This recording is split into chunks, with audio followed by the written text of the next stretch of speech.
नमस्कार, ABP news और जियो news की इस साझा प्रेजेंटेशन में आपका स्वागत है। मैं अभिसार शर्मा।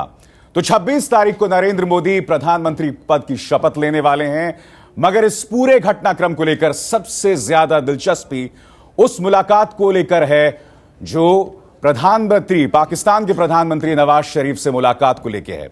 आखिर उस मुलाकात के क्या मायने होने वाले हैं, इसको लेकर पहले ही जो है बहस मुबाहिसा शुरू हो गया है। हम आपको बता दें, इस खास शो में मेरे साथ पाकिस्तान से जुड़ेंगी जियो न्यूज की आयशा एहतशाम। उनका हम रुख करेंगे, मगर सबसे पहले मैं अपने तमाम पैनलिस्ट का परिचय आपसे करा दूं। मेरे साथ हैं अफगानिस्तान में भारत के पूर्व एम्बेसडर विवेक काटजू साहब, कांग्रेस की तरफ से हैं former ambassador former MP Meem Afzal sahab, defence मामलों के expert colonel US Rathore, Shiv Sena के नेता प्रेम शुक्ला, ये सब होंगे मेरे साथ। और आइए अब सीधे रुख करना चाहेंगे पाकिस्तान का, जहां हमारे साथ हैं आयशा। बहुत शुक्रिया विसार जियो तेज से यहाँ पर आयशा एहतशाम। मैं आपको खुशामदीद कहती हूँ और सबसे पहले आपको अपने पैनलिस्ट का तारुफ कराना चाहूंगी। हमारे साथ सबसे पहले तशरीफ रखते हैं शेख रुहेल असगर साहब, चेयरमैन है स्टैंडिंग कमेटी फॉर डिफेंस के। इसके अलावा मेंबर नेशनल असम्बली हैं मुस्लिम लीग नून से। इसके अलावा फरीद पराचो साहब तशरीफ रखते हैं जो कि रहनुमा हैं जमात इस्लामी के। और इसके आगे तशरीफ रखते हैं शौकत बसरा साहब, सेक्रेटरी इंफॉर्मेशन है पीपल्स पार्टी पंजाब से। और इसके अलावा कामरान शफी साहब बहुत मोअज़्ज़ज़, वो भी हमारे साथ तशरीफ रखते हैं, तज्ज़ियाकार हैं, एनालिस्ट हैं, और इनसे हम गुफ्तगू का आगाज करते हैं। सबसे पहला सवाल बिल्कुल मैं लेकर जाना चाहूंगी शेख साहब की जानिब। शेख साहब, आपसे जानना चाहेंगे कि कैसी तैयारी है, क्या एजेंडा लेकर जा रहे हैं मियां नवाज शरीफ? बिस्मिल्लाहिर्रहमानिर्रहीम। देखिए, बात इसमें तैयारी वाली तो मैं नहीं समझता, क्योंकि एक पैगाम मिला, एक दावतनामा वसूल हुआ, एक वज़ीर आज़म बनने जा रहे हैं उनकी तरफ से। तो प्राइम मिनिस्टर पाकिस्तान और उनकी जमात ने यह फैसला किया कि उनको उसमें शामिल होना चाहिए। दोनों प्राइम मिनिस्टर मिलेंगे और उनकी वन मुलाकात की, उसमें कुछ ना कुछ तो होगा, मामलात एक दूसरे को समझने का मौका मिलेगा। और मेरी नज़र में जो प्राइम मिनिस्टर ऑफ इंडिया जो नरेंद्र मोदी जो अपनी पहली तकरीर after the taking oath of prime minister जो करेंगे, वो बेस करती है बहुत ज़्यादा, क्योंकि वो अब तकरीर एक चीफ मिनिस्टर की नहीं होगी, प्राइम मिनिस्टर की होगी। और वो तकरीर उनका एक सोच होगी, फिक्र होगी, दुनिया को एक पैगाम होगा जिसमें पाकिस्तान एक नेबर कंट्री हो। और मेरे ख्याल में अब बहुत सारी चीज़ें मुस्बत तरफ जाएंगी, जैसे कि पिछले दौर में भी हुआ था, बीजेपी की गवर्नमेंट थी, बीजेपी गवर्नमेंट ने उसमें बड़ा मुस्बत किरदार किया। मैं आई होप कि ये अब आइंदा भी अच्छा होगा। और जाना इसलिए ज़रूरी है कि जो एक रिफ्लेक्शन था या एक कन्फ्यूजन थी या बस से एक तनाव था, उसको दूर करने में बहुत सारा एक मौके मिलेंगे। ये एक पॉजिटिव स्टेप है। अभी सर, अगर आपकी जानिब बिल्कुल हम आए तो यहाँ पर जो एक बड़ा एतराज इस पर उठाया जा रहा है वो ये है कि इन्विटेशन तो हमारी तरफ से भी गया था, लेकिन वहां से शायद किसी ने दिल इतना बड़ा नहीं किया जितना कि वज़ीर आज़म नवाज शरीफ ने किया है।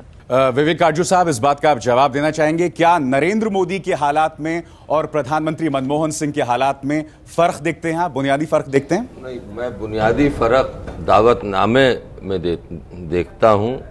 जो अभी दावतनामा दिया है, ये शपथ ग्रहण समारोह में शरीक होने का, वो सब सार्क ममालिक के नेताओं को दिया गया है। ये बायलैटरल विजिट के लिए दावतनामा नहीं है, तो सब सार्क के रहनुमा इसमें शरीक होंगे। और ये मुझे लगता है कि एक अच्छी बात है कि नवाज शरीफ साहब ने ये दावतनामा कबूल किया है और वो भी यहाँ आएंगे। और जब वो आएंगे तो ये ट्रेडिशन होता है कि जितने भी नेता आते हैं उनके साथ प्रधानमंत्री, और तब तक तो प्रधानमंत्री नरेंद्र मोदी होंगे, वो बातचीत करेंगे। और मुझे उम्मीद है कि ये बातचीत सब नेताओं के साथ सकारात्मक होगी कि सार्क को कैसे आगे बढ़ाया जाए। नरेंद्र मोदी साहब ने कहा है कि वो भारत के विकास की यात्रा में अब भारत ही को नहीं आगे बढ़ाना चाहते हैं, हम अपनी विकास की यात्रा में जितने भी हमारे पड़ोसी हैं, जितने सार्क के ममालिक हैं, उन सबको हम आगे बढ़ाएं। रोहेल असगर साहब, आपसे मेरा सवाल है, क्योंकि आपका ताल्लुक पीएमएल नून से है। मेरा सवाल आपसे यह है, यहां भारत में कुछ एक्सपर्ट्स इसे नरेंद्र मोदी के डिप्लोमैटिक कू के तौर पर देख रहे हैं, मगर मैं ये जानना चाहता हूं कि खुद नवाज शरीफ साहब को किस तरह की जद्दोजहद पाक आर्मी के साथ करनी पड़ी, क्योंकि अगर एक इस मामले में कोई रोड़ा था या प्रॉब्लम था तो पाकिस्तानी आर्मी इसे किस तरह से देखती है। तो पाकिस्तानी आर्मी को क्या एश्योरेंसेस दिए गए या पाकिस्तानी आर्मी की तरफ से क्या प्रधानमंत्री नवाज शरीफ को कोई बात कही गई इस इंटरैक्शन को लेके? नहीं, मेरे ख्याल में ये आपकी गलत परसेप्शन है। मैं इसमें पाकिस्तान आर्मी जो है वो हुकूमत पाकिस्तान के साथ उनका एक बिल्कुल इंटरेक्शन है, और उसमें उनकी ऐसा बिल्कुल नहीं है कि वो ऐसे किसी मामले में कोई रोड़ा अटकाएंगे या वो ऐसा काम करेंगे जिससे पाकिस्तान गवर्नमेंट को मेरे ख्याल में किसी एम्बेरसमेंट का हिस्सा बनना पड़े। और यहाँ जहाँ तक पाकिस्तान आर्मी का ताल्लुक है, पाकिस्तान की सरहदों का हिफाजत करना या पाकिस्तान के मफादात का तहफ़्फ़ुज़ करना, वो बिल्कुल अपनी जगह बिल्कुल कायम दायम है। लेकिन यहाँ पे बिल्कुल डिफरेंट एक मामला था। अभी तो आप आगे बढ़ने को जा रहे हैं, अभी तो आप इस बात को लेके आगे चल रहे हैं। जैसे नरेंद्र मोदी साहब का अगर आप देखें, अगर माजी देखें, मैं हालांकि उस पर बिलीव नहीं करता, क्योंकि एज ए चीफ मिनिस्टर आपका बिल्कुल महदूद एक दायरा इख्तियार होता है, महदूद एक आपकी डोमेन होती है, उससे आप आगे नहीं बढ़ सकते। लेकिन इसके बावजूद बरसा बरस से पाकिस्तान और इंडियन के आपस में तल्लुकात जो थे वो थोड़ा कशीदा थे। तो इसको ख़त्म करने के लिए मेरे ख्याल में पाकिस्तान का हर वो जिस पे आप बात कर रहे हैं, पाकिस्तान आर्मी पाकिस्तान को मजबूत करने में किरदार अदा कर सकती है। पाकिस्तान आर्मी जो है इस जमहूरियत को मजबूत करने में उसका किरदार अदा हो सकता है। लेकिन ऐसा बिल्कुल नहीं है, कहीं ऐसी कन्फ्यूजन नहीं है कि पाकिस्तान आर्मी का इस पे कोई रिजर्वेशन है या पाकिस्तान आर्मी ये नहीं चाहती थी।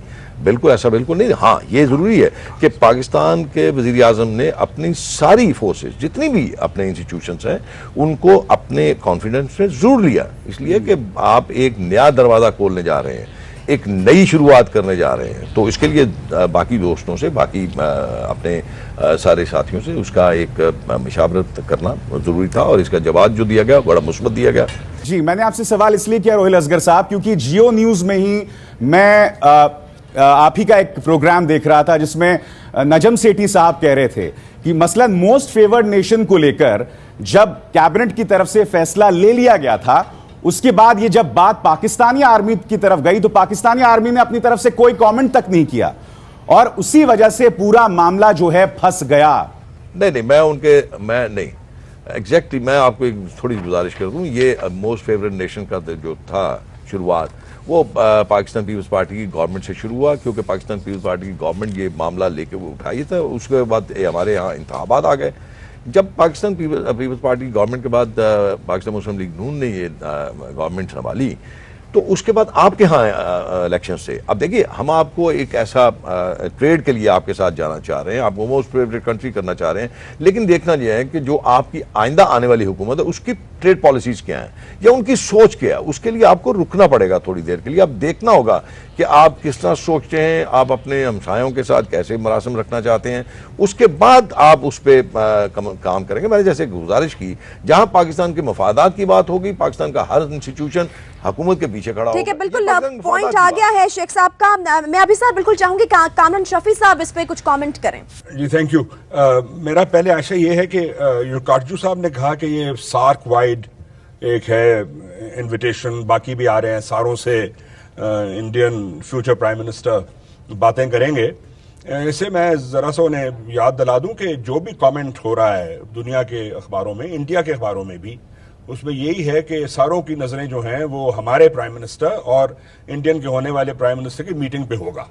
सो इसको बिलिटल नहीं करना चाहिए हमारे प्राइम मिनिस्टर का जाना कि वो सार्क का हिस्सा इसलिए वो आए। नहीं, जो हमारे प्रॉब्लम्स हैं इंडिया के साथ किसी और के नहीं है, किसी और सार्क मुल्क के, और this is the time to step forward.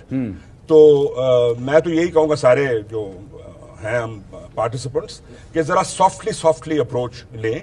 ये मीटिंग एक बड़ी अच्छी बात है, बड़ी खुशाइंद बात है, एंड होपफुली आगे जाके जो भी हमारे मसले हैं वो पीसफुली हम सॉर्ट आउट कर सकें।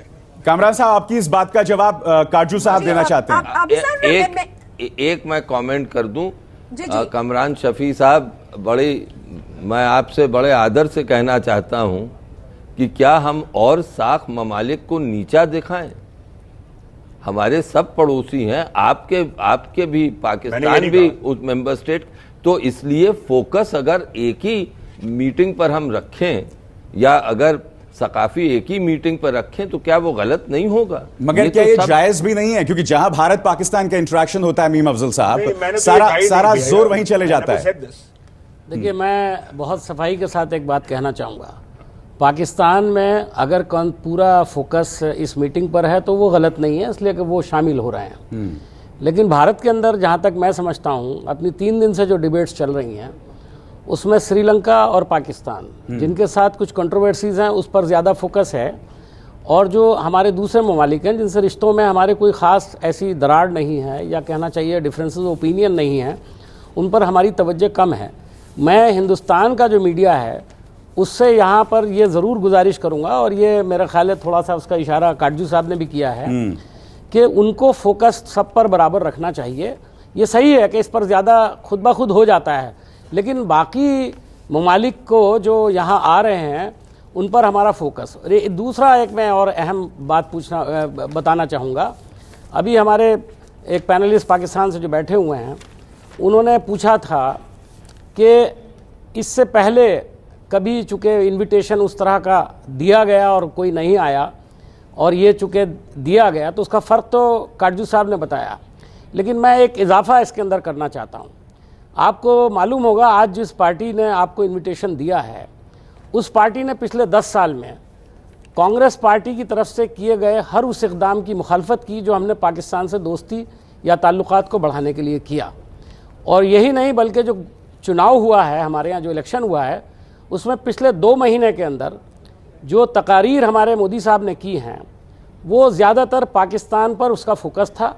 और जाहिर है कि जब फोकस पाकिस्तान पर, मैं मेरी बात सुन लें, नरेंद्र मोदी जी ने और उनकी पार्टी भारतीय जनता पार्टी ने पाकिस्तान को फोकस करते हुए काफ़ी ख़तरनाक किस्म की तकरीरें की हैं, और हमारा इल्ज़ाम है कि उन्होंने वोट को पोलराइज करने में ये कदम उठाया था।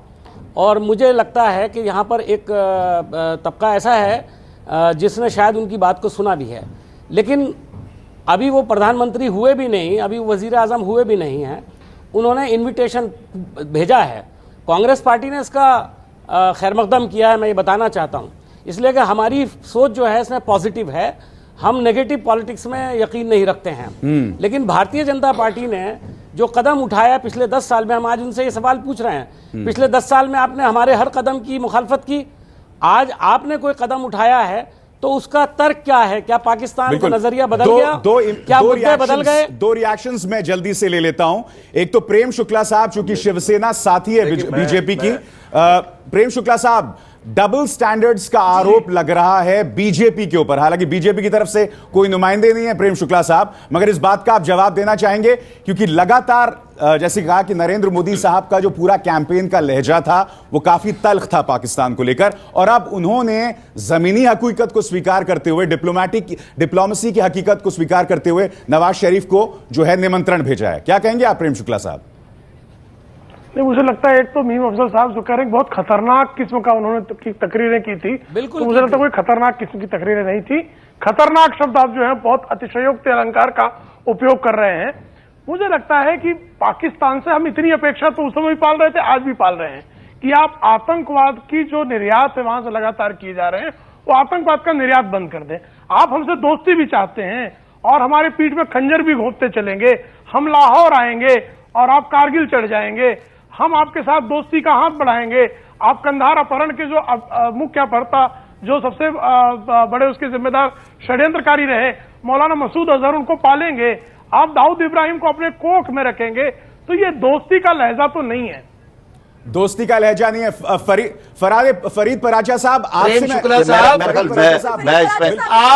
जो कश्मीर में, मैं इस पे एक मिनट मौका दे दें, मेरी बात को दिल पे ना, आप ही कर लें। मैं अगर कोई मेरी बात दिल पे ना ले, मैं आपसे उम्र, सब जितने लोग यहाँ बैठे हैं, मैं आपसे सबसे उम्र में छोटा हूँ, तो मेरे ख्याल में हमें चाहिए कि ऐसा एक पैगाम जाए जो नफरतों को दूर नहीं मैंने तो लेकिन शर्मा साहब एक मिनट हमने तो नफरतों को दूर करने की ही कोशिश की। राजा साहब से हम बिल्कुल जाएंगे कमेंट लेना इस पर। प्रेम शुक्ला साहब इसी जबान के बारे में मैं जिक्र कर रहा था। नहीं हम रिएक्शन ले लेते हैं फरीद पराचा साहब से। फरीद पराचा साहब। जी मैं दोनों के बारे में बात करूंगा, कांग्रेस के बारे में भी, लेकिन पहले इनके बारे में गुजारिश कर लूं। यानी इन्होंने कहा आतंकवादी जो है वो वहां से आ रहे हैं। आप अपने जनरल वीके सिंह की आप पढ़ लें कि वो किसके जिम्मे लगा रहे हैं, बलोचिस्तान के अंदर कौन कर रहा है। ये मैं अपनी गवाही नहीं, मैं आपकी गवाही दे रहा हूं। फिर इसी तरह से ये गवाही जो है वो M.K. धर की किताब मिशन टू पाकिस्तान, उसमें आप पढ़ लें कि पाकिस्तान के अंदर जो तकरीबकारी के वाकयात हो रहे हैं वो कौन कर रहा है, वो कौन करवा रहा है। मेरा सवाल आपसे ये, आपने बलूचिस्तान का जिक्र किया, बलूचिस्तान का जिक्र किया कि इंडिया यहां पर जो है अफरा तफरी मचा रही है, इंसर्जेंसी को बढ़ावा दे रही है। मैं आपसे जानना चाहता हूं कि आज तक इतने बायलैटरल्स हुए इंडिया पाकिस्तान के बीच में, क्या पाकिस्तान ने पाकिस्तानी मीडिया में या बायलैटरल्स में एक भी छोटा सा सबूत, एक छोटा सिंगल श्रेड ऑफ एविडेंस पेश किया है डॉक्यूमेंट के जरिए?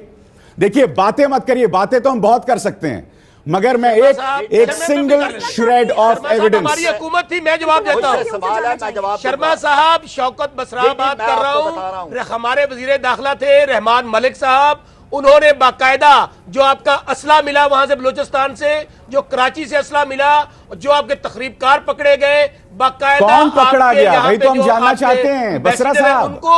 और आप कौन पकड़ा गया? मेरी बात अब मुकम्मल कर लेने दे। आपने अभी तक इंटरनेशनल मीडिया के सामने उन्हें प्रेजेंट नहीं किया है। साहब बात मुकम्मल कर लेने दे। आपने वो सबूत पेश नहीं किया। साहब बात मुकम्मल कर लेने दे। बाकायदा आपका वो असला आपके हवाले किया गया, आपको बताया गया, हमें बात मुकम्मल कर लेने देना। प्रेम शुक्ला साहब को सिर्फ ये अर्ज करना चाहता हूं कि हम लोग तो वो मुसलमान कौम है जिसके ऊपर हम चाहते हैं कि हमारा सियाचिन, हमारा सरक्रीक, पानी का मसला, कश्मीर का मसला हमारे कोर इश्यूज है, हम आपके साथ बैठकर हल करना चाहते हैं। लेकिन अगर आप लोग की जबान में बात करेंगे, आप लोग नहीं, सवाल ये है कि आप अभी भी कोई सबूत पेश नहीं कर रहे हैं। चलिए, गर्मा गर्म बहस शुरू हो गई है पैनलिस्ट के बीच में। कर्नल यूएस राठौर हमारे साथ बैठे हुए हैं। कर्नल यूएस राठौर, ये जो बात लगातार हो रही है, क्या ऐसे में किसी तरह का कोई पॉजिटिव मूवमेंट संभव है? इसमें पॉजिटिव मूवमेंट बहुत संभव है। ये मैं कहना चाहूँगा, जितने भी वहाँ पैनलिस्ट बैठे हुए हैं और आपकी एंकर हैं वहाँ पर, सब मैंने सोचा था कि आज हम इस बात को सेलिब्रेट करेंगे कि एक रिश्तों में शुरुआत हुई है, इब्तिदा हुई है, और ये बहुत लंबा अरसा हो गया हमें बात करते हुए। बहुत ये बात प्रेम शुक्ला साहब को समझाएं। नहीं, किसी को भी समझाने की नहीं, मुझे ये बात कह लेने दीजिए। मैं दिल से कह रहा हूँ कि ये मैं चाहता हूँ कि ये चीज आगे बढ़े, तो आज इसे हमें सेलिब्रेट करने की जरूरत है। हम ये भी बात जानते हैं कि एक रात, 2 महीने, 4 महीने में ये बात खत्म नहीं होगी, इसमें वक्त लगेगा। और ये भी चीज मैं कहना चाहूँगा असगर साहब से कि आपने भी देखिए, जो NDMA है, जिसको मोस्ट फेवर्ड नेशन को आपने बदल के नॉन डिस्क्रिमिनेटरी मार्केट एक्सेस बोला, ये चीज अगर आप चाहते तो मनमोहन सिंह साहब को जनवरी में दे देते। आपने मार्च में मन बना लिया था, लेकिन उसके बाद इस चीज को आपने पेंड किया कि नई सरकार के साथ करेंगे। मनमोहन सिंह साहब को बड़ी मायूसी हुई थी इसके ऊपर। तो अगर चूंकि ये चीज आपने बचा के रखी थी आज के लिए, तो इसकी इब्तिदा आज हम तलखी से ना करें। ये सारे पैनलिस्ट से मेरा रिक्वेस्ट है, प्रेम साहब से भी रिक्वेस्ट है। ये सारी चीजें हमने हजारों बार एक दूसरे को कही हैं। एक बार एक अच्छी खुशगवार पॉइंट दिया गया है कर्नल साहब की जानिब से, अच्छी खुशगवार इब्तिदा तो करने दें। गुजारिश कर दूं, देखिए, मैं वही मैंने शुरू में आपसे कुछ गुजारिश की थी, और मेरी ये पॉजिटिव इसमें ये है इनपुट कि आज जिस मुद्दे के लेके आप बैठे हैं, वो मुद्दा ना तो कारगिल को याद करने का है, ना किसी और तलखी को याद करने का है। आप अपने माजी में घूमते रहेंगे तो शायद आगे नहीं बढ़ सकेंगे। मेरी बातें शायद मुझे एक एक्सपोजर तो दे देंगी, लेकिन उसका फ़ायदा शायद ना भारत के अवाम को होगा, ना पाकिस्तान के अवाम को होगा। मेरी मानना यह है कि शर्मा साहब ही है ना, प्रेम शुक्ला साहब को, शुक्ला को रख दें, प्रेम शुक्ला को साइड पे रख के प्रेम का नाम इस्तेमाल करें खुदा के लिए, आप अपने अल्फाज मोहब्बत वाले अदा कीजिए। आपकी एक नई हुकूमत बनने जा रही है, यहाँ की हुकूमत ने एक पॉजिटिव उसका जवाब दिया है, हमने तो कदम आगे बढ़ा दिया। अब ये बातें जो हैं, इन बातों से आपकी हमारे अल्फाज से तलखियाँ बढ़ सकती हैं, अल्फाज का घाव जो है नहीं भरता नहीं है।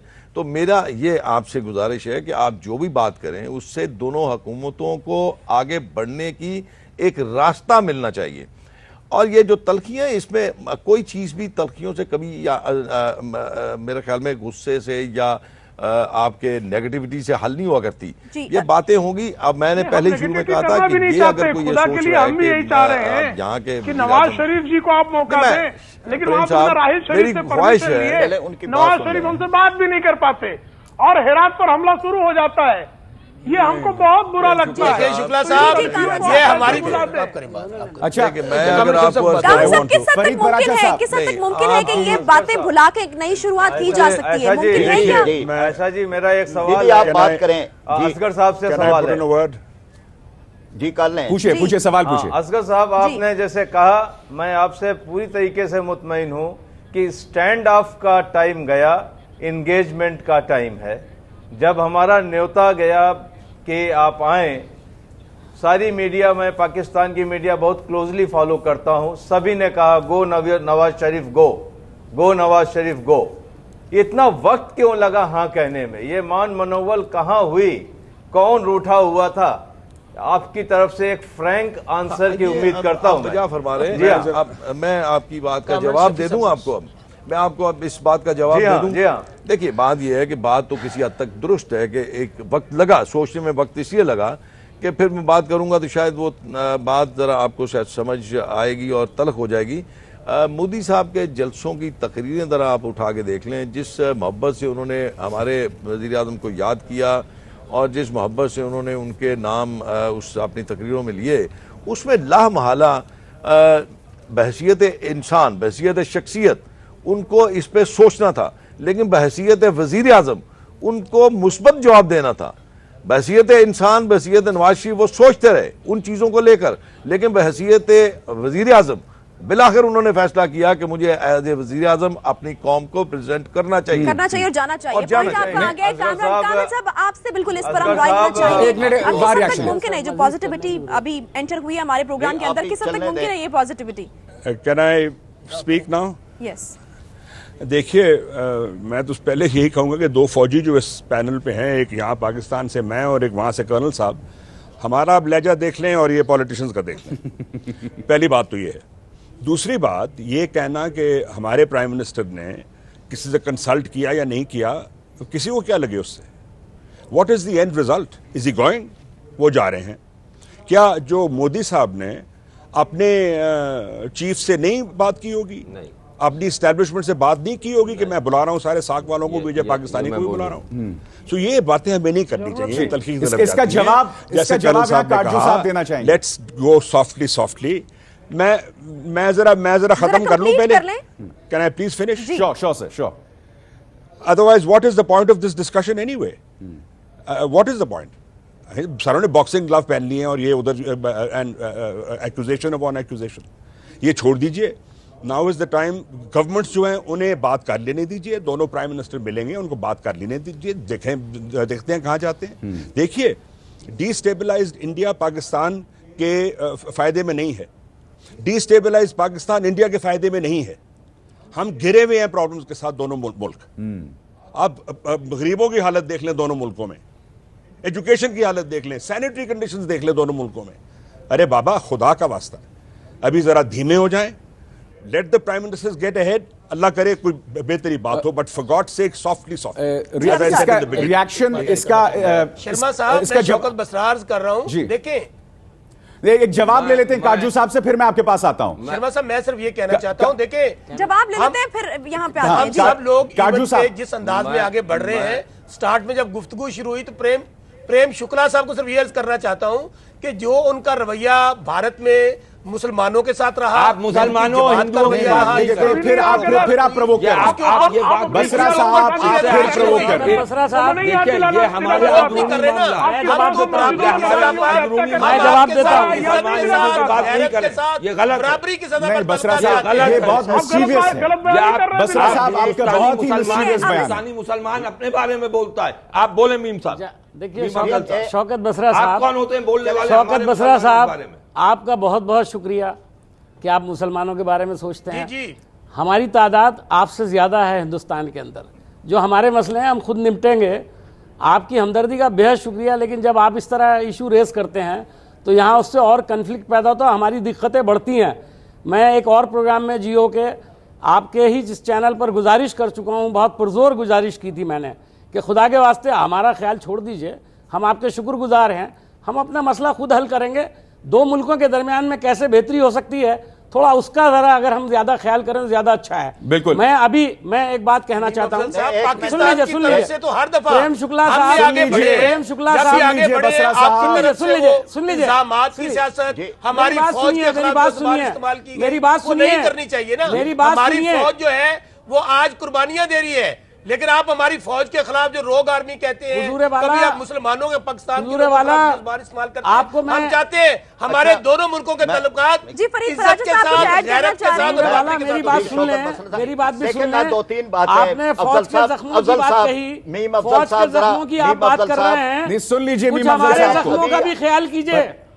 पाकिस्तान बन गया, आपको मुबारक, चले आपके लेकिन जख्मों आज का तक उसका प्राइस कभी कभी हमको पे करना पड़ता है। और प्रेम आपने शुक्ला आज जी तक हो, तस्लीम नहीं किया। प्रेम शुक्ला जी हो या मोदी जी हो, ये हम इनसे रोज लड़ते हैं। आप बेफिक्र रहिए, हमारे यहाँ डेमोक्रेसी है।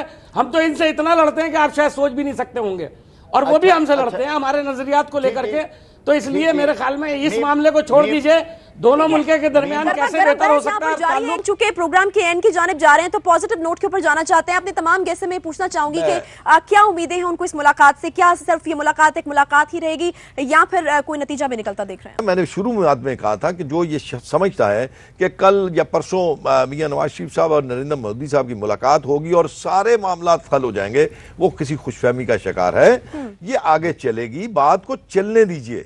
आप इस पे अपनी ख्वाहिश जी बिल्कुल। अभी सर मैं बिल्कुल वहां पे जो पैनलिस्ट हैं मैं उनकी राय भी जानना चाहूंगी कि वो कितने होपफुल हैं इस मीटिंग को लेकर। सबसे पहले काजू साहब कितने होपफुल हैं आप? हम एक छोटा रिएक्शन आप तीनों से ले लेते हैं जल्दी। देखिए, मुझे भरोसा है कि दोनों जब प्रधानमंत्री बैठेंगे तो वो एक दूसरे की बातचीत समझेंगे, एक दूसरे को समझेंगे, और जो विकास का रास्ता प्रधानमंत्री मोदी जी चाहते हैं, मुझे पूरा यकीन है कि वही रास्ता नवाज शरीफ साहब भी चाहते हैं। हाँ, हमारे बीच हमारे रिश्तों में कुछ हकीकतें हैं, उन्हें हम नजरअंदाज नहीं कर सकते। मीम अफजल साहब, संक्षिप्त में आपसे जानना चाहूंगा, आपकी क्या उम्मीदें हैं? देखिए, हमारा कहना यह है कि बातचीत और कोई भी पीस का अमल जो भी होता है, अमन को कायम करने के लिए और ताल्लुकात को बेहतर करने के लिए, उसको ज़रूर आगे बढ़ना चाहिए। लेकिन जो मुद्दे हैं उस पर मैं समझता हूँ कि कहीं कोई कंप्रोमाइज़ की गुंजाइश नहीं दिखाई देती मुझको। मैं इसके लिए नेक ख्वाहिशात का इजहार कर सकता हूं। लेकिन प्रेम शुक्ला साहब, आपसे जानना चाहूंगा आपकी क्या उम्मीदें हैं? बहुत संक्षिप्त में बताइएगा। नहीं, हम चाहेंगे कोई भाई बनकर हमारे साथ रहें, लेकिन वो चेहरा भाई का और दिल कसाई का रखकर बात करेंगे तो बात बनने वाली नहीं। चलिए राठौर साहब, बहुत संक्षिप्त में, और फिर मैं आप अपना नाम बदल लीजिए। बस मेरी आपसे गुजारिश है, मैं अपने धीमे लहजे में बात करता हूं, लेकिन मेरी आपसे गुजारिश है मोदबाना, आपसे माजरत के साथ, आप अपने नाम का पहला हर्फ बदल दीजिए कसम से। आपको मैं तो प्रेम वाली ही बातें कर रहा हूँ, मैं यही अपेक्षा कर रहा हूँ भाई बने। आप कसाई को क्यों पकड़े बैठे हैं? अच्छा, अगर ये प्रेम वाली बातें हैं, ये प्रेम वाली बातें हैं, तो फिर पता नहीं कौन सी बातें आप अच्छी करते होंगे। चलिए साहब, मुख्तसर तौर पर कितने होपफुल हैं? मैं तो ये समझता हूँ कि बहुत ज्यादा जब तक रवैये नहीं बदलेंगे और भारत के जब तक रवैये नहीं बदलेंगे, मुज़ाकरात से कुछ भी नहीं निकलेगा। माजी के अंदर भी यही होता रहा है। और वो कश्मीर को डिस्प्यूटेड मानेंगे, फिर उसके बाद आगे बात जो है वो चलेगी। बशरा साहब, आयशा, मैं समझता हूँ कि ये बहुत अच्छा ब्रेक थ्रू है। नई हुकूमत आई है, हमारे प्राइम मिनिस्टर साहब गए हैं, उसके ऊपर जो कोर इश्यूज हैं दोनों ममालिक के, उसमें कश्मीर है, पानी का मसला है, सियाचिन है, सरक्रीक है, उसके ऊपर दोनों ममालिक बैठ के और जो मुदाखलत एक दूसरे के अगर हो रही है, जो कह रहे हैं डायलॉग के जरिए इनको आगे बढ़ना चाहिए ताकि अमन आए और बराबरी की। देखिए, कोई ना नवाज शरीफ साहब के पास कोई छड़ी है, वो मैजिक वॉन्ड जिसे कहते हैं, जादू की छड़ी, और ना ही मोदी साहब के पास है। लेकिन मुलाकातें मैंने हमेशा कहा है कि पाकिस्तानी और इंडियन लीडरशिप की जब भी मौका मिले मुलाकात हो, जब भी मौका मिले मुलाकात हो। मैं तो कहता हूं हर 6 महीने मिले चीफ्स, इसमें क्या शर्म है, कोई खा जाएगा दूसरे। कर्नल यूएस राठौर, क्या ये जरिया ठीक है जी, कर्नल साहब की जान जाएंगे। दोनों मुल्कों के बीच चुनौतियां बहुत ज्यादा हैं, लेकिन एक नया मौका आया है। ये वक्त नहीं है कि 2 मुलाकातों के बाद आप बैठ के सोचें कि हमने क्या खोया क्या पाया। पहली चीज है जो मसले हल हो सकते हैं उन्हें किया जाए। आयशा, बहुत बहुत शुक्रिया। मैं अपने तमाम पैनलिस्ट का शुक्रिया अदा करना चाहूंगा और अपने पाकिस्तान में भी तमाम जो पैनलिस्ट जुड़े हमारे साथ, आप सबका बहुत बहुत शुक्रिया। Thank you. ठीक है, बिल्कुल बहुत शुक्रिया अभिसार। और हमारी जाने से भी यही पैगाम है कि जितनी उम्मीदें बांधी जा रही हैं इस मुलाकात से, अल्लाह करे कि वो तमाम उम्मीदें हैं जो हैं वो पूरी हों।